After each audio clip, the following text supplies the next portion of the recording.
DreamWorks in 2024, the year DreamWorks turns 30, turns out to be completely average. After Puss in Boots: The Last Wish happened, everyone thought that DreamWorks was going to make some kind of resurgence. But for me, I have to keep low expectations because the quality of their animated films has always been a roller coaster ride. The year started off with Orion in the Dark, which turned out to be pretty okay, and it actually looked pretty good, especially that it came out on Netflix.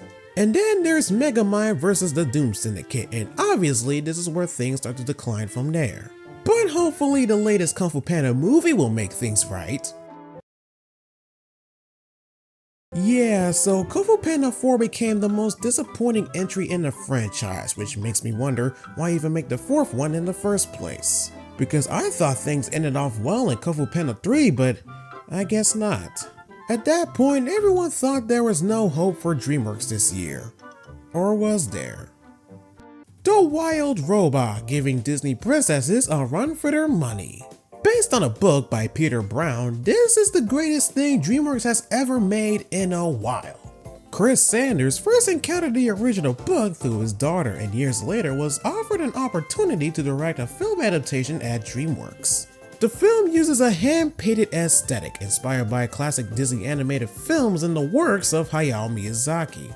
It was the final film to be animated entirely in-house at DreamWorks, as the studio will begin relying heavily on outside vendors for future films.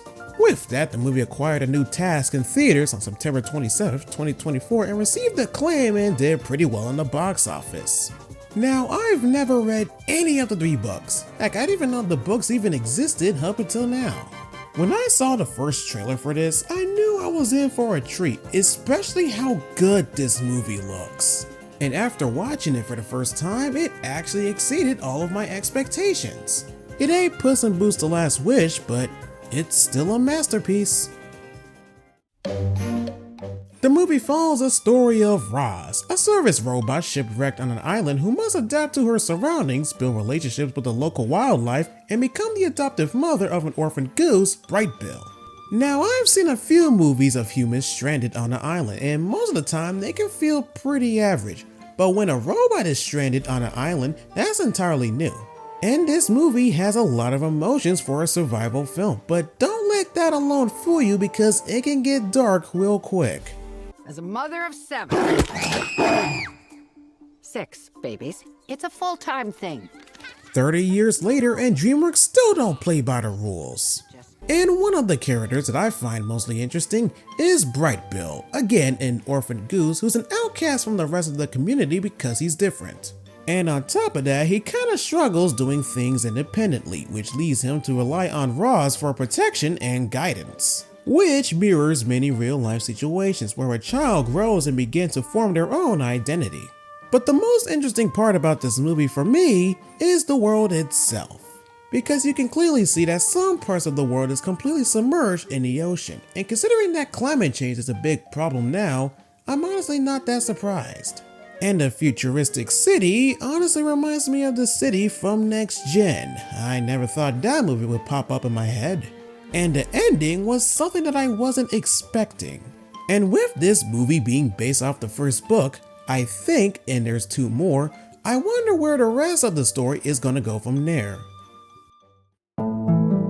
I just love how DreamWorks went back to the Puss in Boots: The Last Wish look for this movie, but instead of using choppy frames that we saw before, they more so took the visual and aesthetics and expanded, and boy, it looks so good. I love the details on the grass and the trees and even on the animals. And there's a few 2D elements here and there, which is a nice touch.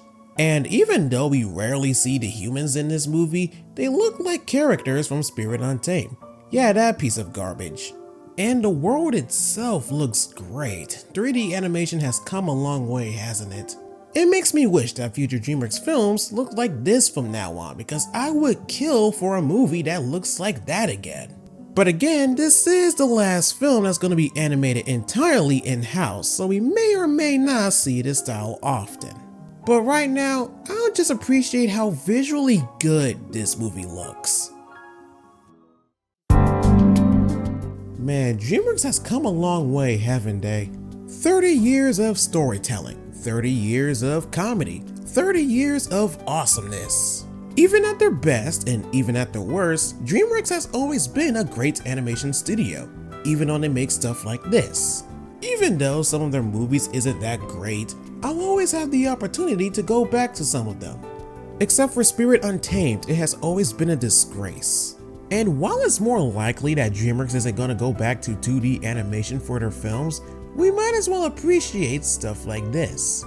The Wild Robot became the saving grace of 2024 for DreamWorks because they kinda had it rough in the first half of the year. And the fact that they're making a sequel already kinda shows that we're gonna see more of this often, and I'm perfectly okay with that.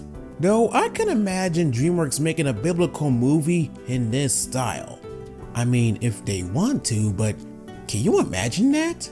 Like, if that actually happens, I personally would pull up to that premiere just to see it for the first time. Happy 30th birthday, DreamWorks. It has been an interesting journey. And I honestly have no idea what to expect in the future because after all, the quality of their animated films has always been a roller coaster ride. But if only the quality can increase or at the very least stay constant with one more movie for once. If only. But for now, my obsession with hippos is off the charts.